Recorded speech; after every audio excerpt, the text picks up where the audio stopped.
everybody has meetings, has preparing for exams, and somehow I was saying to Mariam, the manager of AUC Forum, because lots of things were not prepared, logistics, including our speaker who was blocked at the entrance of AUC by security. So I said, please, I think we are starting panels for the first time. We have been in business for 4 years or so, but probably we should have lobbied a bit more. We are going to talk about the lobby. And I don't know how many people remember that about 8 years ago or 9 years ago, there was an important book that touches on lobby and the Middle East. Does anybody remember which book was that? Karim? Walt. Bill Shamir and Walt, the Israel Lobby. And what was the title? The Israel Lobby. The Israel Lobby. That was a milestone. And it was discussed all over the press in the US. And in fact, Harvard had to give in and take away the name of the university from the first publication about the subject. The Israelis said that this publication was anti-Semitic. It was by a university at Harvard, Stephen Walt, and the University at Chicago, John Mersheimer. And they said that the Israeli lobby didn't exist. In fact, the fact that Harvard gave in, for me, is a proof that the lobby existed. Whatever, but I think, as our speaker will show, the US is a country of lobbies. And you have a street in Washington, D.C., where the lobbies are registered officially, like any company. The big question that we have been discussing for years, why there isn't an Arab lobby?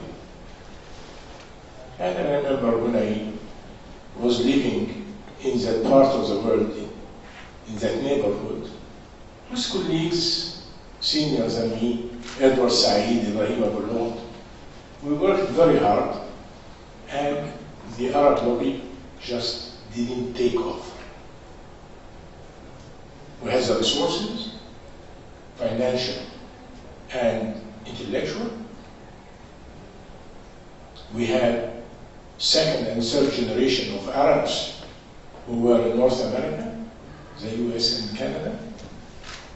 We had sometimes favorable conditions, certain sympathy for Arab causes, and yet the Arab lobby never took off.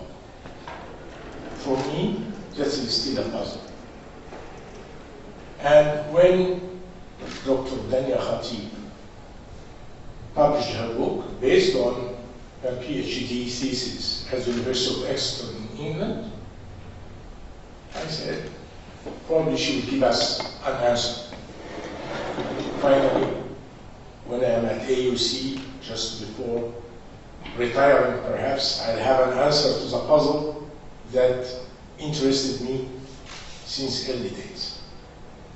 AUB, so she comes to AUC to discover AUC, and as I said, she did her PhD at one of the big British universities dealing with the Gulf and the Middle East.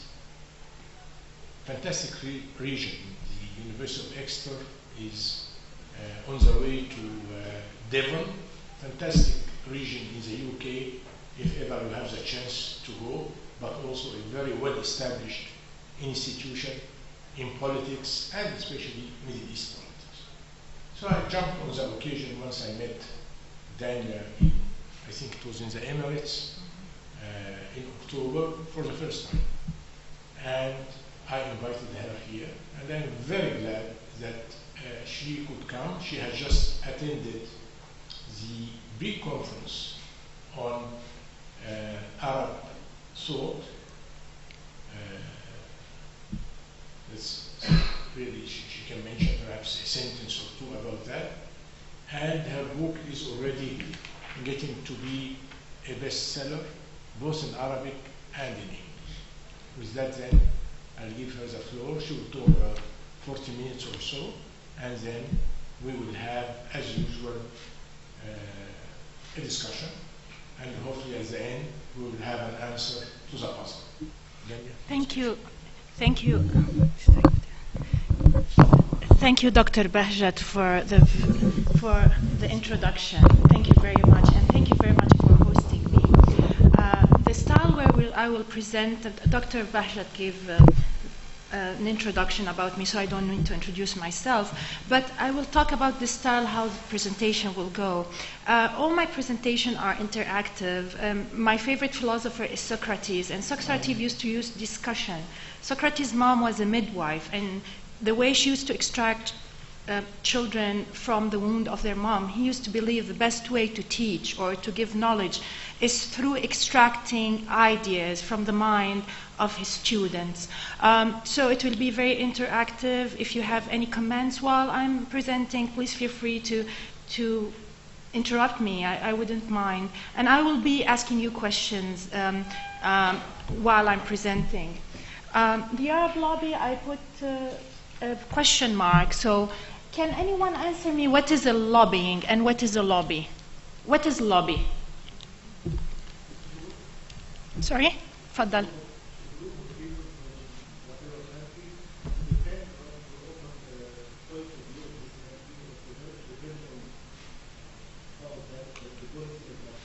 Yes, you're very right. The lobby is a group of people in the US. Thank you very much. That's exactly what it is. It's a group of people who have an issue. It could be anything. Who want to influence policy making. It could be foreign policy or it could be internal policy. Where lobbying is the act of lobby, is the act of someone going and trying to influence the policy. And when we think of lobby as in our culture as a conspiracy or something, it is not. Actually, the American Constitution in the First Amendment, lobbying is your right to contribute to policy making, because in Europe, what happened if like you have something and a law that you don't like and you go complain to the baron can chop off your head. Well, the American Constitution said that you can go and complain to the government without fearing repercussions. This is your right to plead the government, the right of the citizens to plead the government. And who does the lobbying? Yes, citizens. They are usually organized as something called interest group. Interest is an interest that gathers people. And 61% of Americans are part of an organization that has a political activity. And people can gather for different reasons. Citizens group and civil rights groups. Civil rights groups is like the citizens civil rights groups like the Anti-Defamation League. You know, the Jewish group that if you talk about anything they say anti-Semitic, or the ADC. They want to defend the right of a certain, or citizens group like the group that takes care of the rights of the elderly, retired, American Association of Retired People. It could be an ethnic group, like the ethnic group, it's like the Armenian lobby. And ethnic groups usually, they gather and they lobby most of the time for their U.S. policy towards their country of origin. You have the Armenian lobby, you have the Indian lobby. The Indian lobby was crucial in the for the deal, the nuclear deal between the U.S. and India. And then you have also the single issue groups that the group only focus on one issue. It's like the Israel lobby, because the Israel lobby is not only Jewish American. It's Jewish American, but it also has the evangelical. It's many people who lobby for a single issue, which is Israel. Then you have the ideological group, who are like, for example, the conservative group, the anti-abortion group. And then whole lobbies also, think tanks. Think tanks are organizations that usually brings research and advises the government. And usually think tanks are linked to other groups. For example, WINEP, it's a very strong think tank on the Middle East, is linked to the Israel lobby, and it's part of the Israel lobby. It's called Washington Institute for Near East Policy. Then you have the professional associations and unions like that represent, for example, the AMA, American Medical Association, that presents doctors, or American Association of University Professors. And you have the trade group, where you present like a trade, for example, the group of banks, or the group of car manufacturer.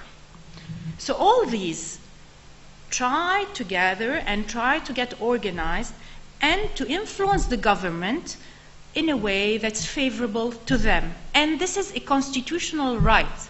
Because the US is a democracy, they think that the people organized as groups can contribute to decision making and not only have their say at the time of election. No, it's a continuous process. Okay, how can we influence? There are two ways you can influence policy. There is inside the Beltway lobbying and outside the Beltway.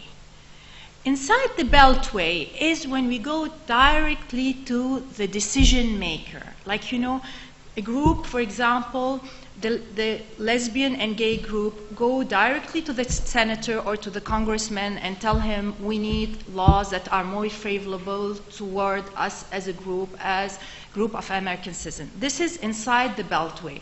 Or when they go and fund directly his political campaign, or directly send him a letter. This is inside the Beltway. Outside the Beltway is the indirect influence, is when they try to influence public opinion to make their issue seen favorably in the eye of the general American public in order to influence the decision maker. So one is direct and one is indirect.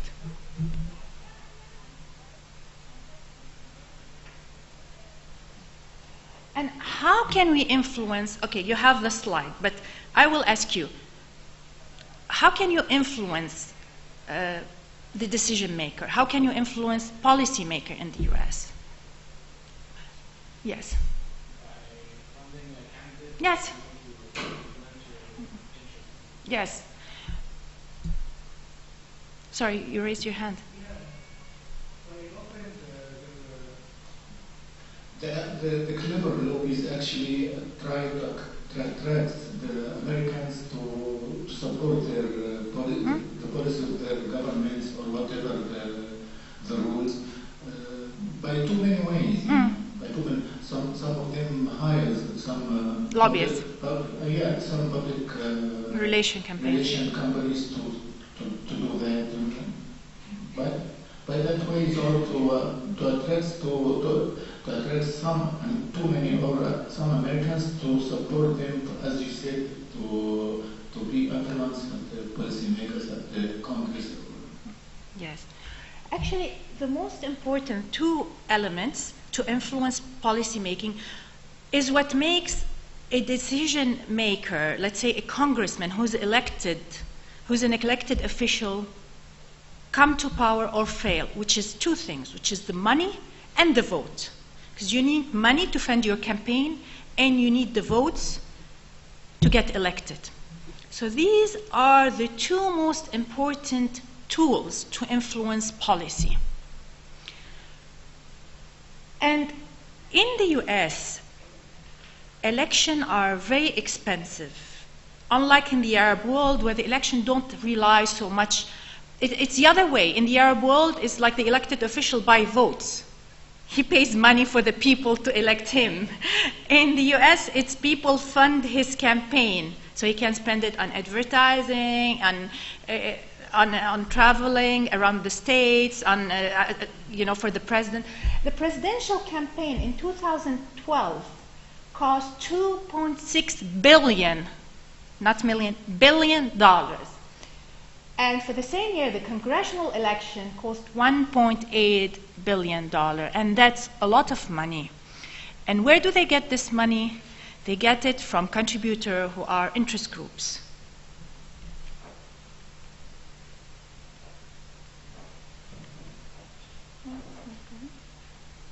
Okay.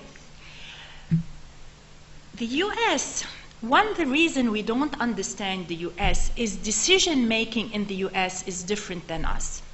In the Arab world, the decision-making is very centralized, very centralized. In the US, the decision-making, the power structure is very dispersed, and it was made on purpose. It was based on the concept of separation of power, so no one can't control power. سما يصير في استئثار بالسلطة. So, if I take any topic, give me any topic, like healthcare, let's say, healthcare. Okay, the Congress, the lower house, the Congress, and the Senate, each one has a committee that talks about healthcare. And you have agencies that deal with healthcare. And then there is there is a Ministry for Health. So when you want to speak health, there are many places who can take decision about health. And this has created empowered lobbying, because when I want to lobby, I have many venues. So if, let's say, the Minister of Health doesn't like me, I can go and lobby somewhere else. I can go to the Congress, or I can go to the White House. I can go to the agencies. So here, as we see, the White House has a liaison has an advisory commission and a task force, national security. All these are in the White House, are entities and desks where people can lobby, where interest groups can contact. And then in the administration, there is Office on Budget Management. Office on Budget Management, any law that has a certain amount of spending has to go to the agency. So you see, no one has total power over decision-making, political decision-making in the US. And there are agencies like the CIA for health agencies, many agencies. And there are the Congress. And you have also a way which is, even also interest group can lobby through the courts. If the Congress comes with a law, they can always claim like it's unconstitutional. The Supreme Court can always annul a law that's unconstitutional. So you see, this allows interest groups many venues to plead for their case. And this has really encouraged lobbying. If power was more centralized, interest group wouldn't have had this leeway. But because there are many entry points to the American system, several interest points, this has encouraged lobbying, has encouraged interest groups to contribute to decision making.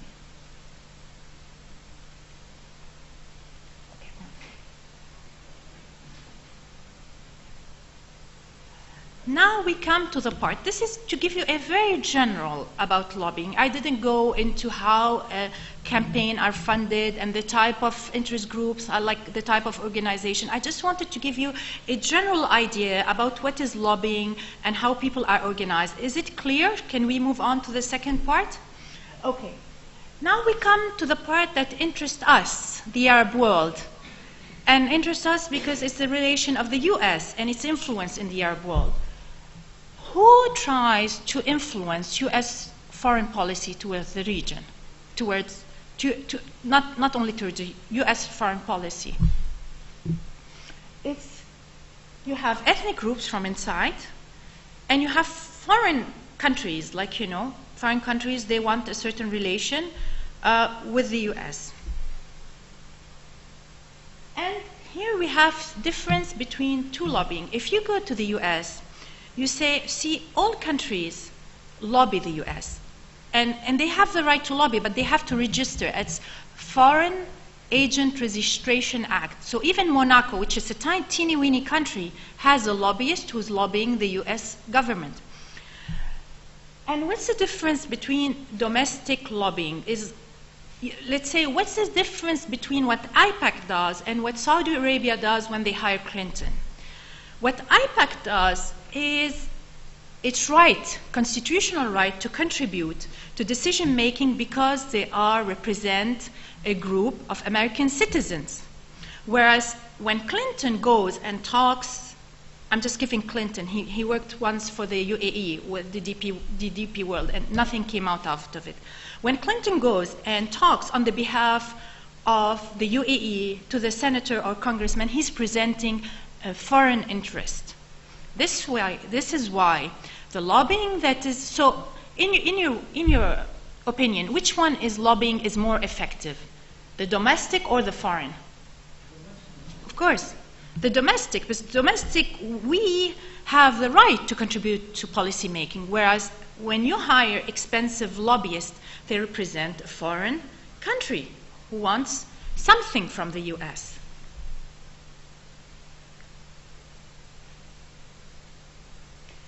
And I want to bring an essay by Tipolin, who was a Speaker of the House for 10 years.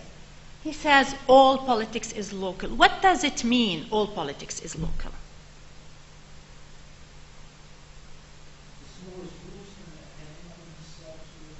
Yes, the small groups can influence up to the top, and every elected official is mainly interested to get re-elected. So that's why he's influenced by his constituency. So, you know, even issues, so though the strategic value and everything, but mostly all elected officials are accountable to their constituency, and they are receptive to what they want from them. So even an issue like Israel, which is foreign policy, but if you have someone domestic from inside, he wants this on that, the elected official will answer him, because his duty is to represent his people, to his constituency, people who elected him. That's why all politics is local.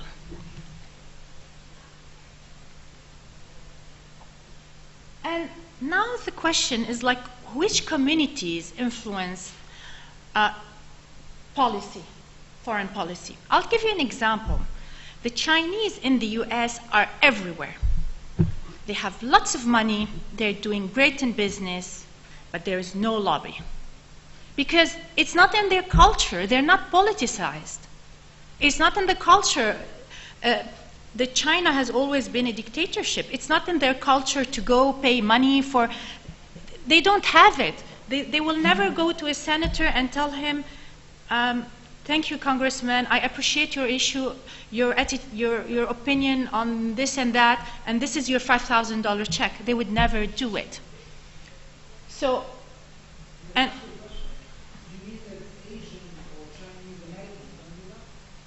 no, there is no strong Chinese lobby inside the US. Mafi Chinese lobby that links the US to China, not one that is strong. There is one for Hong Kong, but not for mainland China, and it's not in the culture. Then, for example, you have a large community of German American, but German American are very much integrated. They don't have connection with the country of origin. They don't see themselves as German American. They're khalas, assimilated.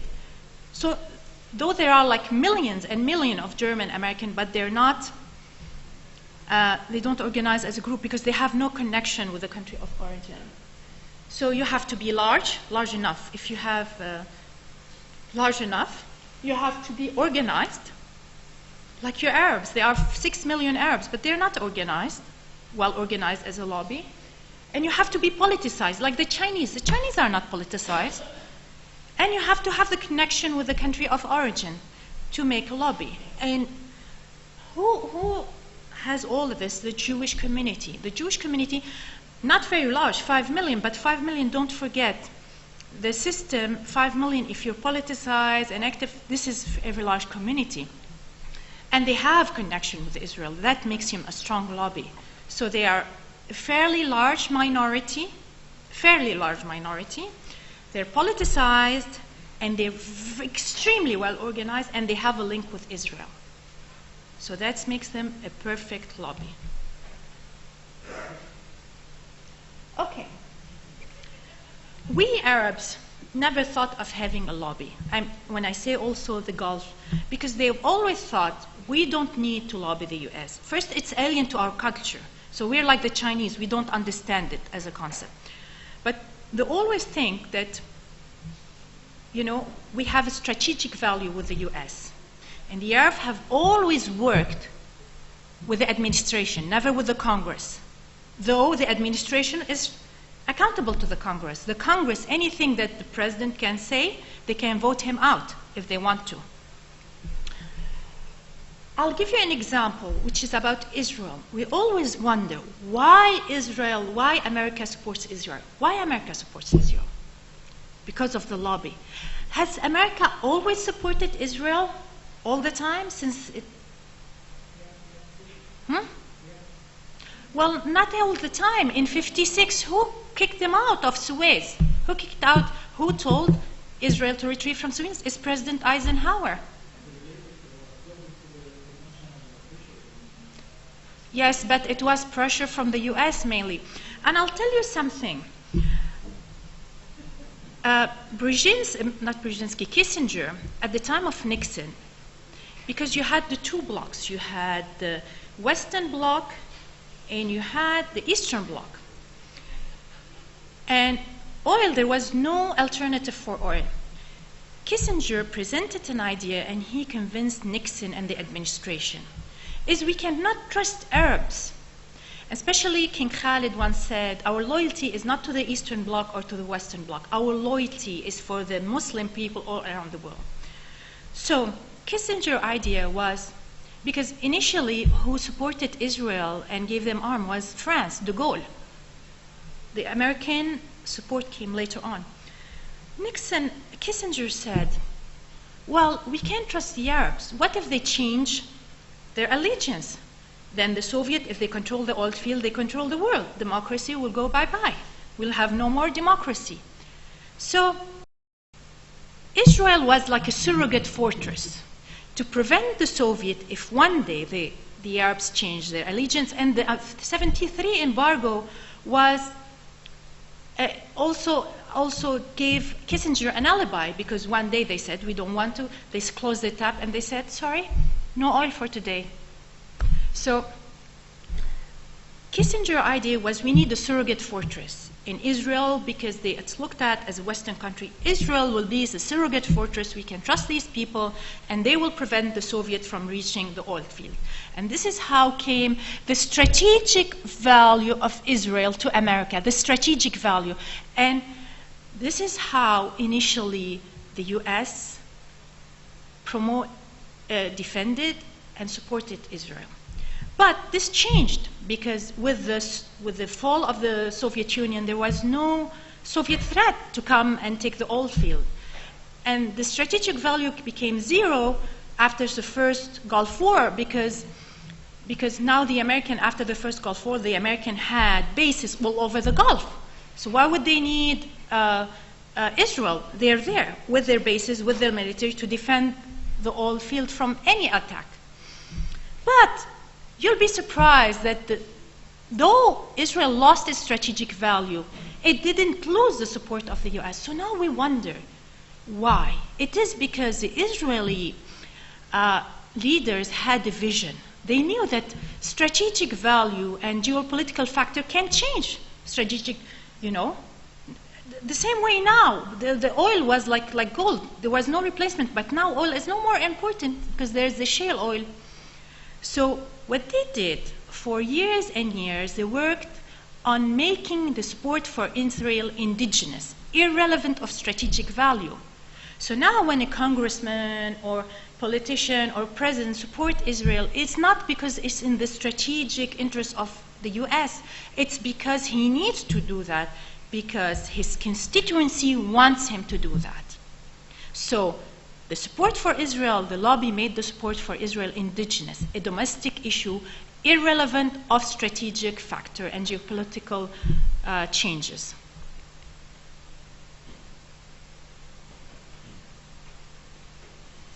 Okay. Now we come to the Arab lobby.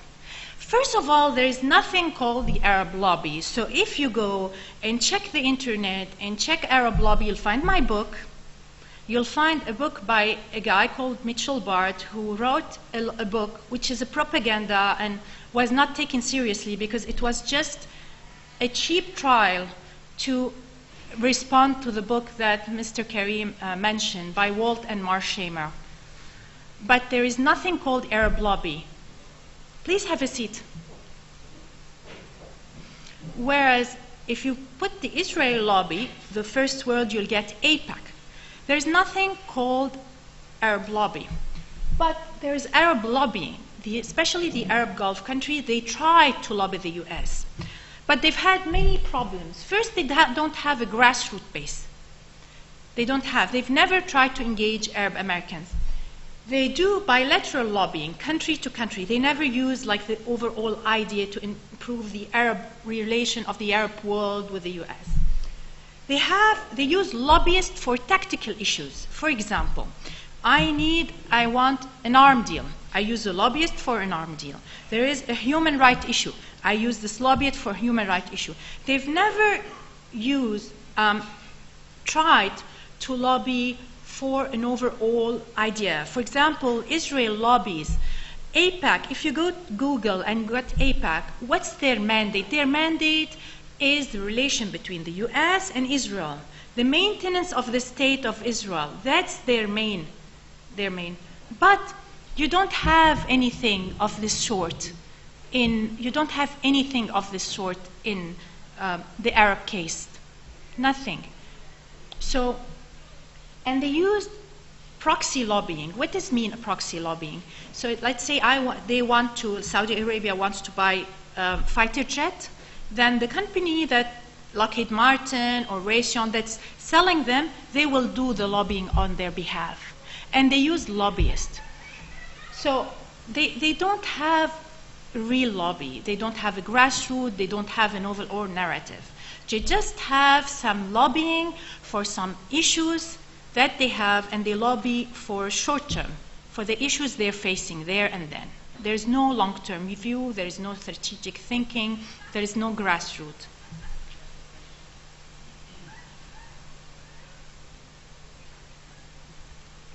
Okay. And beside the problem we find from the Arab Gulf, Arab behavior in lobbying, there are problems for the Arab American community. First of all, the Arab American community is not very active because most of the Arab American came from countries where there's no real activism. Unlike the Jews who came from Europe, and Europe had a history and tradition of political activism.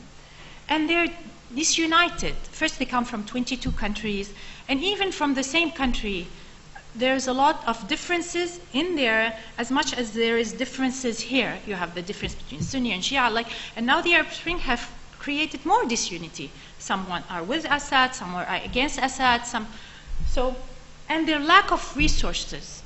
And the lack of resources is partly because there's no activism. We don't have this culture.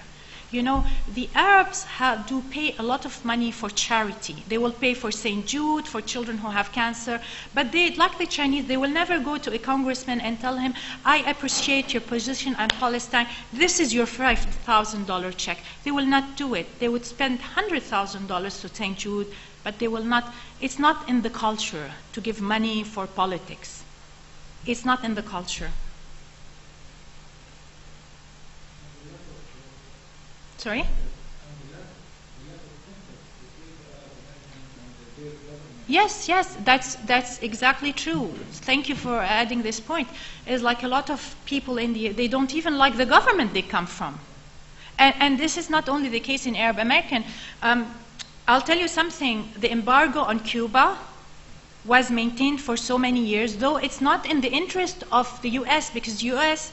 wants to, you know, the farmers in the U.S., Cuba is an excellent market for them to export their agricultural products. The embargo on Cuba was maintained because of the Cuban lobby who wanted to maintain, it was until recently it was removed by the Obama administration. But for years and years, Clinton tried to remove the embargo and the lobby didn't let him. It's the Cuban lobby inside the US who worked to keep the embargo on the Castro regime. So as you said, also sometimes they work against some lobbies, whereas against their country of origin. Supposing that the Arab politicians accept Arab Yes. wouldn't that be so use the influence? Well, it depends. If Saudi Arabia writes a check for someone, he'll go to prison. Yeah? But if an Arab American writes a check for this guy, of course not. That's his. But there is no link between countries here. As the gentleman said, there is no link between Saudi Arabia, not Saudi Arabia, like the countries here, the Arab American, and so. But no, بالعكس, they encourage you. It's their constitutional right. Yes. Let me give like a really easy and personal example. So where I'm from, we have a very leftist congresswoman, and she came out, John Kerry was sort of first to forward a letter condemning the treating of Palestinian children in Israeli jails. And there were like 6 congresspeople who signed on to this letter requesting that Senator Kerry investigate how Palestinian children were treated and to insist that Israel treat children better. So my congresswoman signed this letter. I sent her a check for $200. Very, very simple, perfectly legal. I got a response. There was another vote that came up a little bit later where she did the same thing, so I sent her another check. And that kind of thing is the kind of thing that the Israeli lobby does all the time. It's perfectly legal. It's simply that people within the Arab American community say, well, you know, they don't understand the importance. It's not in the culture. Right, in the culture. They see that as a waste of money. They see that as not doing something that, and it's also seen as sort of like buying influence. On the opposite, it's a way of simply signaling to that congressperson, hey, you have a constituent, you potentially have a constituency who's interested in this issue. Pay attention. You may or may not get funding and votes because of this. Thank you. Okay. Now, the question is, do we need a lobby? Do we need a lobby? Yes. Why do we need a lobby? Sure, but as you mentioned, and as we mentioned before, that to defend our policies in the Arab countries and so on. That's Yeah. the main point. No, I'm asking you because I've met many decision makers in the Arab world, and they ask us, and they don't believe that we need a lobby because they believe they have enough clout with the American. It's like, why do we need a lobby? Actually, we don't have the democratic leaders or democratic regimes here in Arab countries. That's why they do believe that it's against their benefits, against their policies, so they don't need it. Simply. Yeah. Yeah, you're It's right. our regimes here all over the Arab countries, dictatorship. And also, because this is because I live in Dubai and I have lots of contacts with people in the Gulf. They believe that we have the oil and we have enough clout because of the oil, and it's a very important strategic region because like the Gulf, I'm talking here about the Gulf example. First, we are the deterrent for Iran and we have the oil. Well, I have news for you. The US is now friends with Iran, so Iran is no longer a threat for Israel, for anyone. So now Iran and America are best friends. And for the oil is no longer important because they have the shale oil, and now in 2020 the US will be exporting oil, and there was a CIA report like was published, not that I got anything classified, it's how the world will look in 2030. It tells you that in 2030 the oil will become a worthless commodity, and the countries that have income from oil will go drastically down, and with it the strategic value of oil. But the point is, we've had 50 years during while we had oil, we didn't work on it, on a lobby, because lobby, it's not something, the problem with us in our culture, we want things immediately in.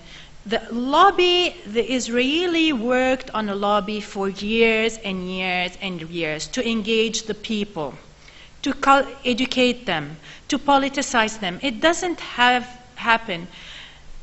Maybe now we have a chance because we have this 10-year window before the oil becomes worthless. So yes, you're right. We do need the lobby no more than any time before. Yes, Miss. Let me ask a provocative question. Yes. With a statement. I mean, I don't see a reason for an Arab lobby. Do you really need an Arab lobby, or do you? Because if you have an Arab lobby, what is that Arab lobby lobbying for? Do you have an Arab lobby simply to oppose the Israel lobby? No. Right? So then what's the point of an Arab lobby? Well, like, what does an Arab lobby mean? I mean, I can see a really clear reason for a Palestinian lobby in the United States. I could see reasons for a more effective Jordanian lobby in the United States. But I'm not necessarily sure that I see what an Arab lobby would mean, and is that perhaps part of the problem? Well, exactly, because the way you don't see the reason, the decision maker don't see, is like, why do we need an Arab lobby? The point is, if you go to IPAC and you see what does it do, it does relation between Israel and the US. Yes, so a better relation between the Arab world and the US is needed, because now, and you've seen with Obama the pivot to Asia. So how can you keep the Arab world, especially the Gulf, needs the US badly? You know, they need the US badly for their protection, for everything. So how can you keep them engaged? As we said, you're no longer afraid of Iran. You know, they don't need Saudi to oppose Iran, and the oil has no value. So, but the Gulf still needs the US. But then you're saying the Gulf, that's a goal? Yes, yes, but I guess what I'm not asking clearly is, what's the mechanism? If you're talking, I mean, AIPAC is a very clear mechanism. yeah, Israel. It's just Israel. They meet with the Israeli government, they meet with Israeli officials. There's a clear connection Yes. between AIPAC and the Israeli government and U.S. foreign policy that is executed through all these agencies that you talked about. When you talk about an Arab lobby, my first question that comes up is, where's the It should start with the Gulf lobby. Okay, so the Gulf lobby. It should start because I'll tell you why. Because as you said, Miss, it should have the Gulf is very similar.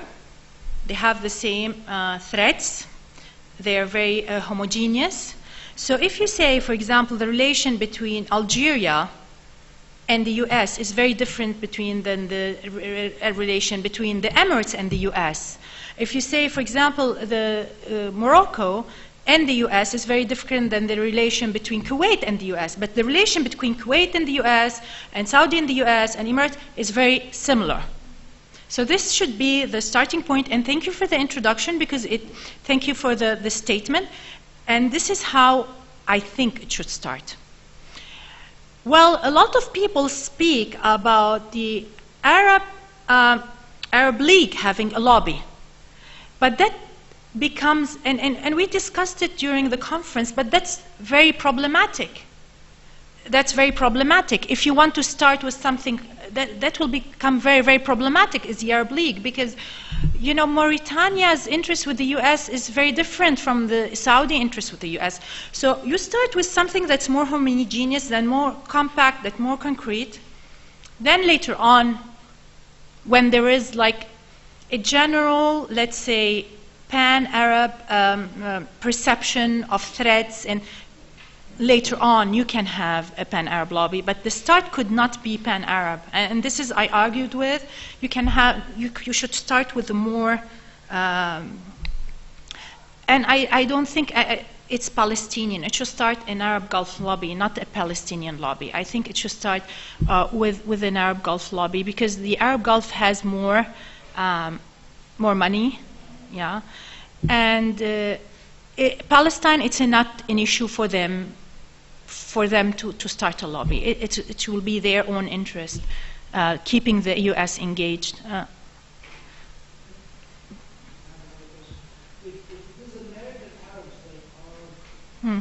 All the movers, if you should, their interest in the Arab country, the Gulf Arab, is zero. Not be as important as their interest in Palestine. Yes. So who's going to be doing the lobbying? Yeah, I'll tell you something. No, here we have to clarify who will start the lobbying, and I think the Arab Gulf. Palestine would be one issue to attract the Arab American. It will be one of the issues, but it could not be only focused on Palestine. Because I'll tell you, the Arab Gulf would not be interested only in Palestine. It should be something but they will use Palestine because Palestine will allow them to attract Arab Americans. And also, I did a lot of research on Arab Americans. Foreign policy doesn't have the salience of the same way Israel has salience for American Jews. For the Jews, Israel, the maintenance of the state of Israel is their identity. A lot of Jews believe if there is no Israel, there is nothing called Jewish, because they've had like the Holocaust and the pogroms, and so they believe we exist because Israel exists. The Arab American don't have this existential craving, you know. The only ones is Palestinians, because if the issue of Palestine goes from the political discourse, then they're gone. There is nothing called Palestinians. But the Arab American, the Lebanese American, the Moroccan American don't feel, well, this existential threat. The only way you can politicize, especially there is, Madam, another thing, that the Arab American, none of them come from the Gulf. And the Arab American look down at the Gulf. I mean, you know, if you take an Arab American woman, she has nothing to do with the Gulfer women, nothing, absolutely zero. And this is, I'm not talking about an opinion, this is a long research I've done. The only way you can create, first of all, foreign policy should be part of an overall agenda to promote their well-being inside the US. Because September 11 has created a new factor. I'll tell you what, Arab Americans, even Christian Arab Americans, faced a lot of discrimination after September 11, and it is for something they've never done. They were never accomplice with the hijacker, never. But now there is, from my research, from my modest research, they are aware, there is awareness that our situation inside America will be better if the relation between the US and the Arab world is better, if the American government and people view Arab world in a more favorable way. So this is how the point that you can bring the two together. And it should be part of an overall agenda that it's in our benefit that the Arab world, the relation with the Arab world becomes better, because we'll have a better standing in society. And I'll tell you something. Before September 11, all the Arab organizations were focused on one issue, which is Palestine, Palestine and Palestine. After September 11, after the discrimination, it's created a new factor. Many social services organizations emerged because the Arab American felt threatened and felt they need to prove themselves inside the American society. And in my view, this is the ray of light, the social services organization, because those are the ones who have a captive audience. And it's a human nature. When you give social services, when you give something benefit, you take back. It's everywhere. I mean, I'll ask you why Hezbollah has a very good constituency that's very captive in Lebanon, because they provide services that the Lebanese government doesn't offer them. So it's everywhere. It's not only Arab American, it's everywhere. You offer. So these organizations that are social services, these have captive audience. One problem, Dr. Korany said, in the Arab American organization, were not able to engage the people.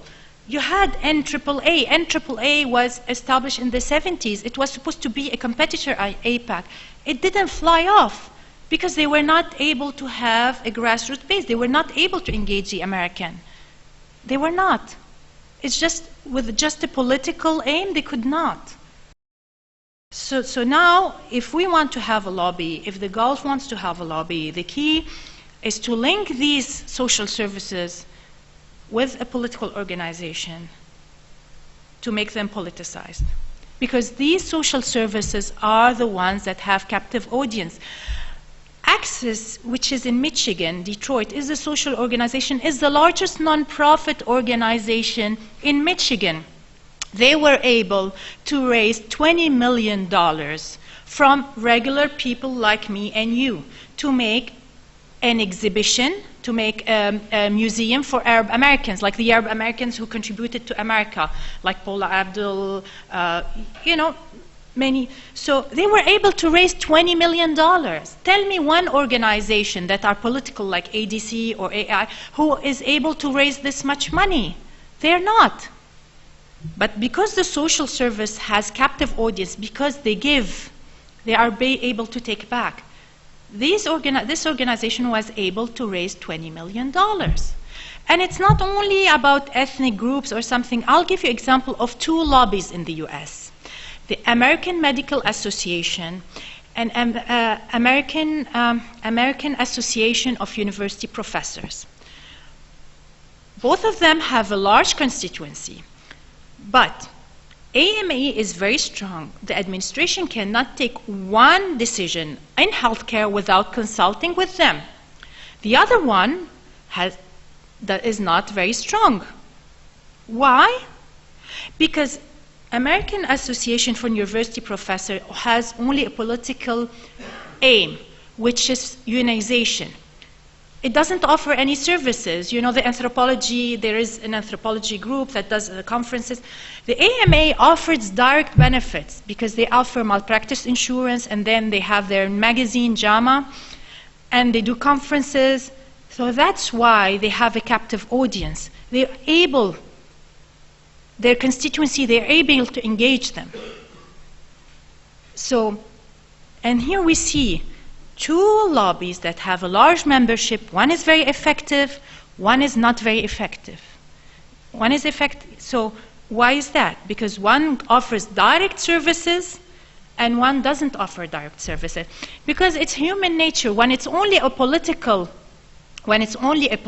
goal, I would say, if I contribute or not, I'm a professor. They're going to work for the betterment of the professors and all. So there's nothing to entice me to contribute. When there is direct benefit, no, I want to give, to take back.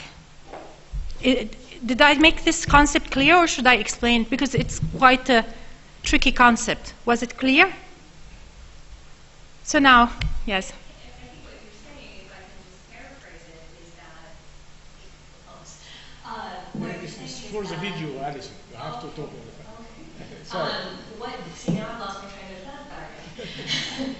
What you're saying is that for an American Arab lobby or an Arab lobby to be effective, there has to be two directions, right? That there has to be a connection to a foreign policy angle that involves a foreign government or governments. And in addition, there has to be a network of services and activities and benefits that galvanizes the community. Yes. Such as scholarship funds, such as an annual conference, such as some sort of, social welfare benefits, something that unites them as a community within the United States. Is that correct?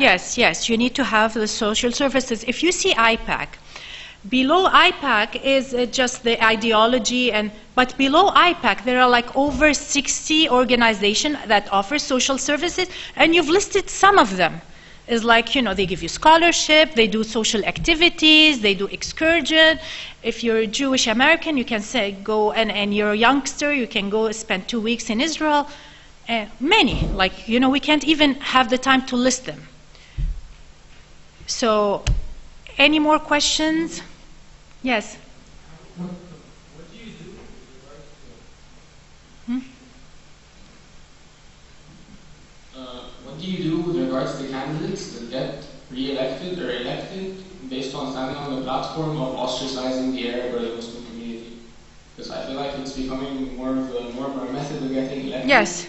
Is by ostracizing the Arab community. Yeah, they do that because, you know, they want to please the pro-Israel lobby. So they want to show their zeal and their... So there is a lot, but it's a bit...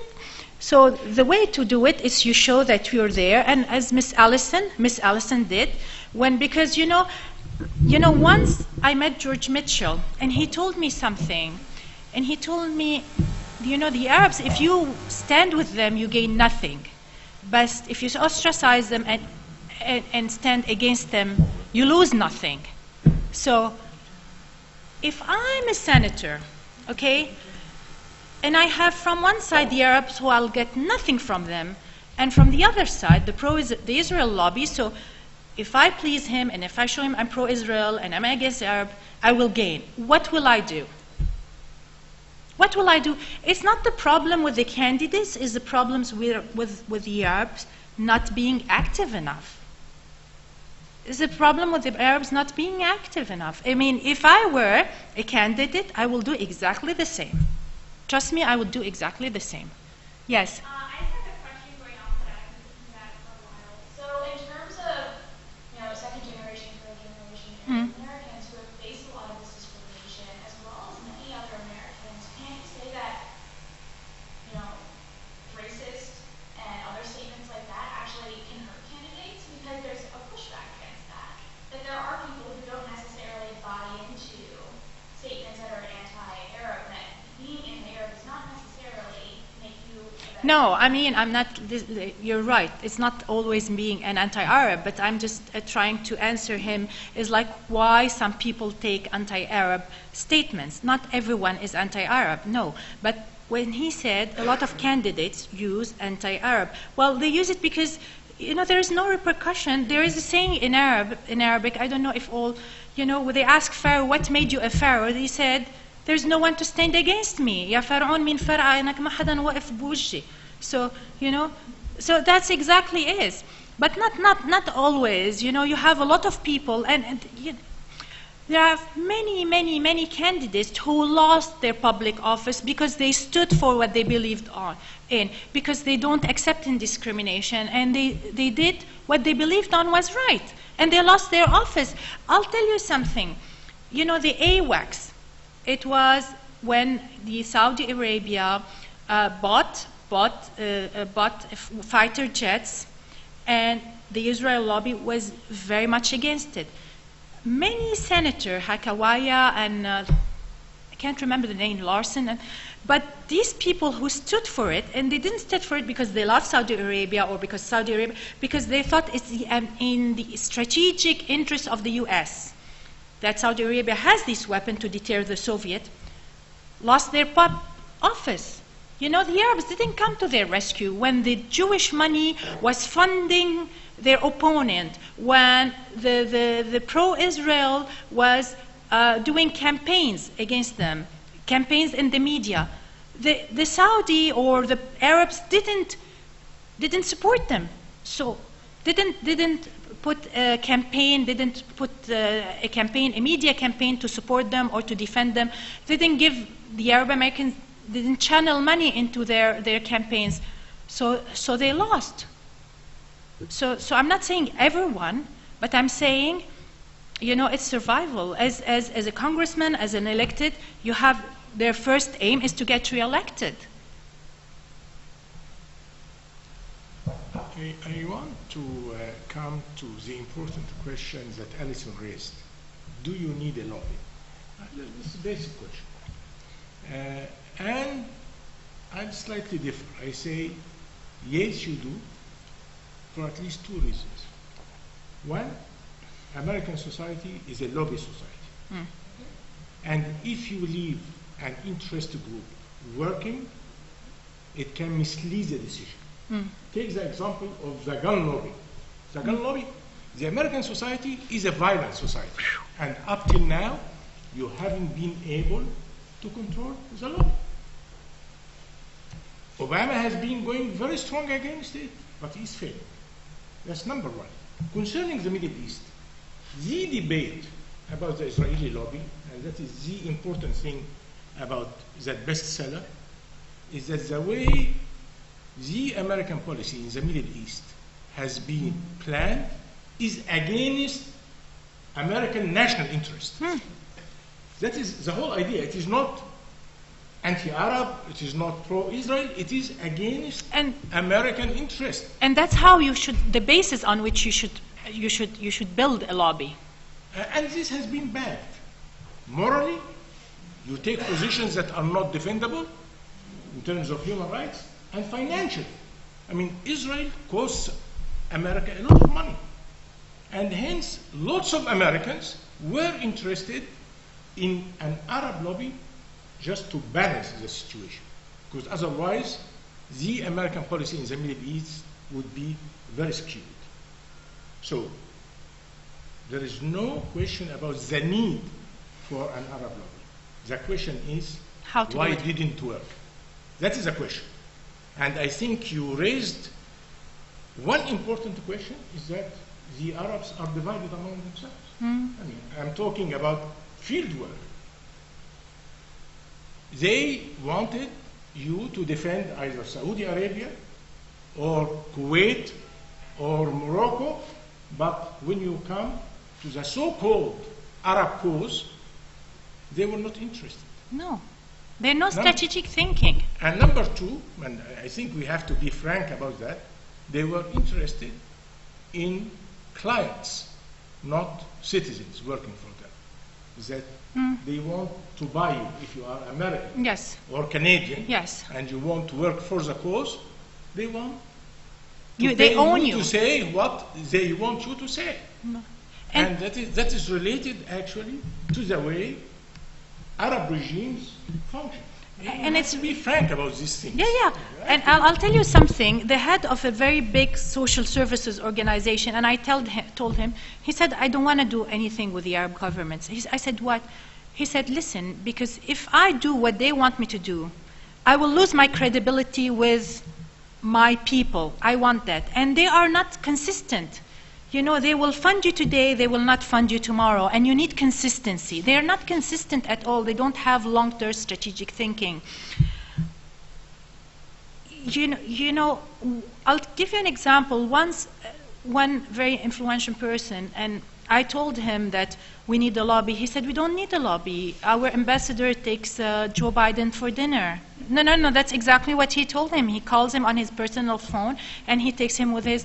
And I said, yes, but Joe Biden is accountable and is elected, and even if you take him for dinner and buy him a very expensive bottle of wine, he will not vote something that make him, for something that will make him lose his election. I mean, now he's VP, but this is the mentality, and the problem is, there's perception. The Arab government look at the U.S. the way their government is, and the U.S. is not like the way in Arab government.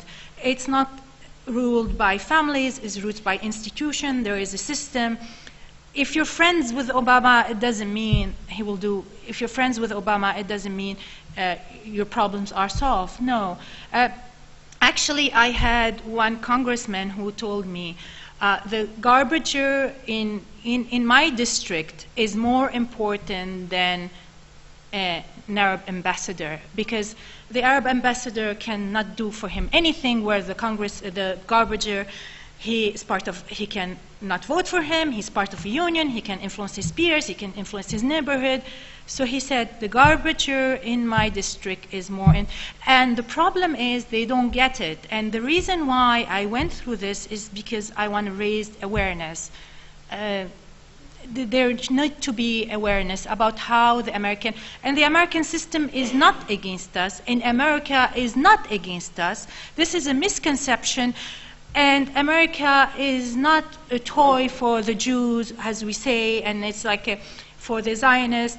It is that the Israelis know how to use the system, and we don't. And it's not like some people, and I've met many people who say Americans are traitors. They're not, but there haven't been a good organization, there haven't been a good cause. The Arab American will not lobby for another batch, another entrenchment of F-16. They will not lobby for another business deal. They will lobby for something that they believe in, which is better relation between America and the Arab world, which is, as we said, Palestine is something that will make them better in their society. And this is a problem that the Arab governments are not getting it. And I want to tell you something about the strategic value. Before the fall of the Soviet Union, Dr. Bahgat said something about the national interest, that America is doing things that are against its national interest. And how come they're doing that? Before the fall of the Soviet Union, national interest was a clear phenomenon, which is, I want to stop the Soviets from expanding. A 5-year-old could understand that. After the fall of the Soviet Union, what is America's national interest? There is no clear concept in the mind of the average American about national interest. Even the narrative about terrorism of Bush and fighting the war on terror is not clear. What is terror? Who is terror? Terror is not like the Soviet Union, is not a concrete entity that you can deal with, you know. So because national interest is no longer a concrete, clear concept, it became a very fluid concept, interest group can influence it very well. They can influence it. If you stop, if you stop a guy in Cleveland and ask him, Allison, you're American. If you stop a guy in Cleveland and ask him, what is America's national interest? Do you think he'll have an answer?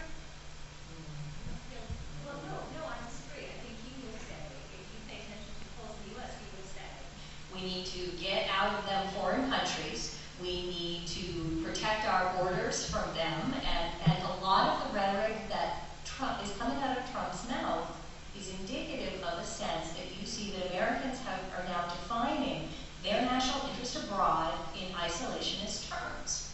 And so I actually think they would be able to give you an answer. It would be protect us from terrorism and keep our borders safe. Period. I think you would get that answer. Yeah, but is terrorism a very clear issue? I know that, but what I'm saying, I'm sorry, I'm sort of jumping into this, but this is an issue of major concern precisely because you said that the impact of these foreign lobbies are undermining U.S. strategic interests. And if you take an issue like terrorism, and you look at this region, and you ask yourself, as a strategic thinker, who are the United States' key allies in the war on terrorism or the war against ISIS as we define it? Jordan, the UAE, right? Yes. Turkey, and to a lesser extent Saudi Arabia. But Jordan, Turkey, and the UAE are on the front lines of that. Israel contributes 0, well maybe 15% in terms of some marginal intelligence. Israel doesn't deliver human intelligence. No. Israel can't put troops on the ground in No. these locations. Israel can't fly these fighter planes. So you have Arab countries who are paying real costs for their involvement in what is essentially a U.S. strategic interest. And you see nothing in the United States in terms of calling attention to that. That, to me, as an American citizen, regardless of any connection to the Middle East, is incomprehensible. And so that's why I'm skeptical about an Arab lobby, because I think at this point we need to disaggregate it into something that's a little clearer and can allow for some of these cross-cutting coalitions that the Israel lobby has been very effective in building, particularly with evangelical Christians. Yes. Right? There are natural alliances between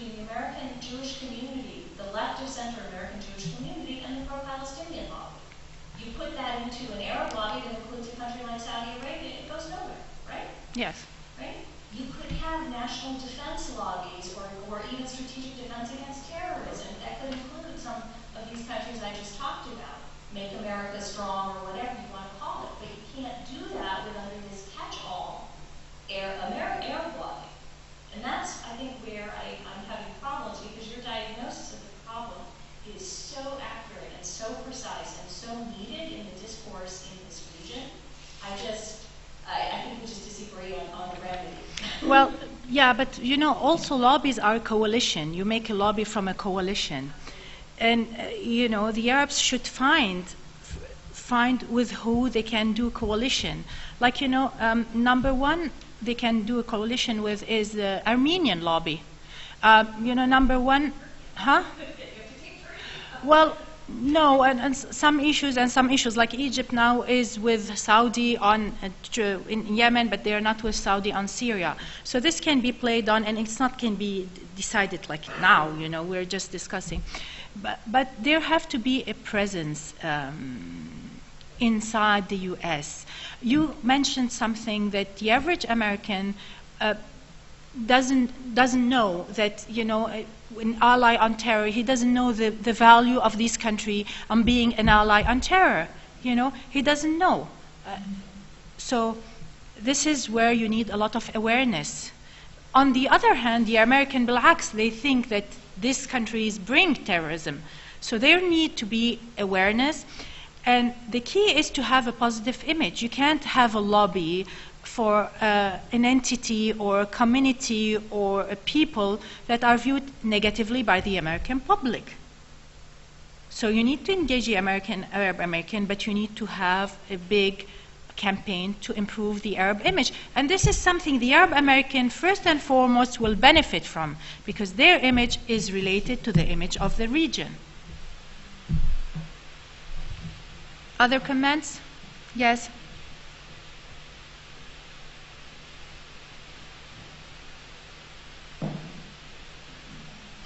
But don't you think that this approach of like trying to clear the Arabs' image abroad or in America is a bit apologetic? Like it's too apologetic. Like we need to clear. We constantly apologize. We constantly say this is not us. This is not who we are. Don't you think that this can do more harm than good? Well, you're right about being apologetic. We don't have to be apologetic. We don't have to be apologetic, but improving the image doesn't necessarily mean to be apologetic. You know, you can show who you are without apologizing for what others.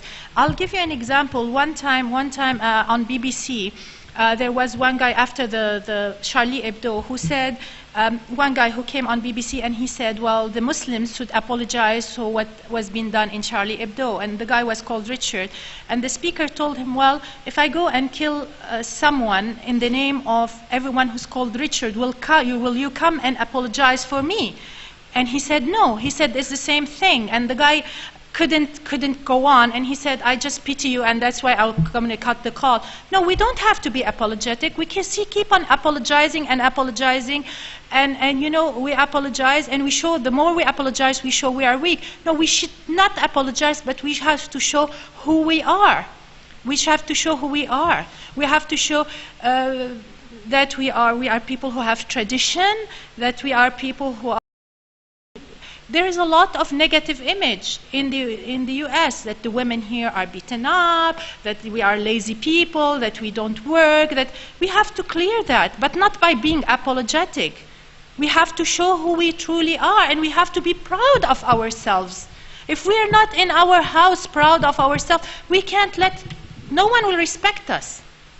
We don't have to be apologetic. No, it's not. Clearing the image is not by being apologetic. Clearing the image is certainly like by being apologetic. It's by showing who we are and being proud of ourselves, proud of our language, proud of our heritage. Thank you. We have to stop the discussions. There was a mentioning of evangelicals. A recent poll came from the University of Maryland.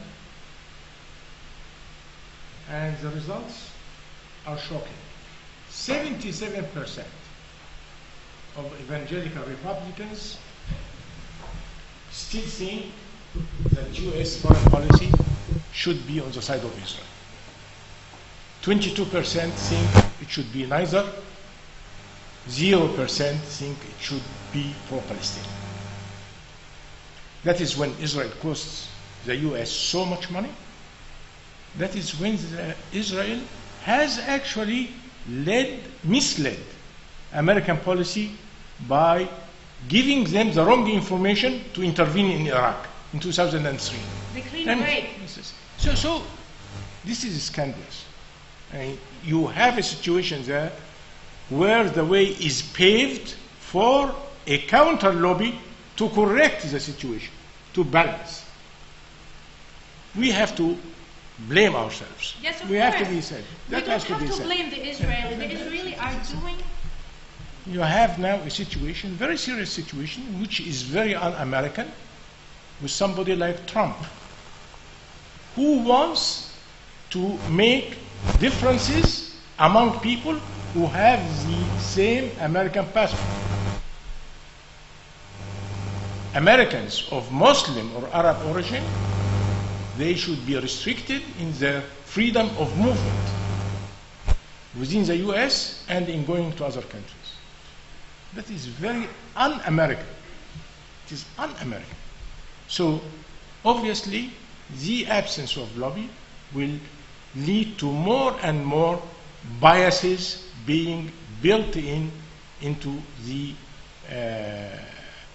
US behavior, and we know the weight of the US. If something is decided inside the US, it is bound to intervene and influence other countries. Did you answer my puzzle, Dania? I don't think so. I'm still puzzled why, despite all the resources that exist, I mean, the Arabs still buy about 55% of the arms that are sent from the different countries. 55% of the arms trade come to the Arab countries. Oil, we cannot, I mean, it's so obvious that we don't need to talk about it. I think you are a specialist, and I'm glad that you brought this book. That is one of the first book on the subject. I think you should continue your research, and hopefully in the next book you come with a clear answer to the puzzle. Why the Arabs, despite all the resources, despite all the influence, they are not present in the American political system? That is the question. Thank you very much for coming. Thank you.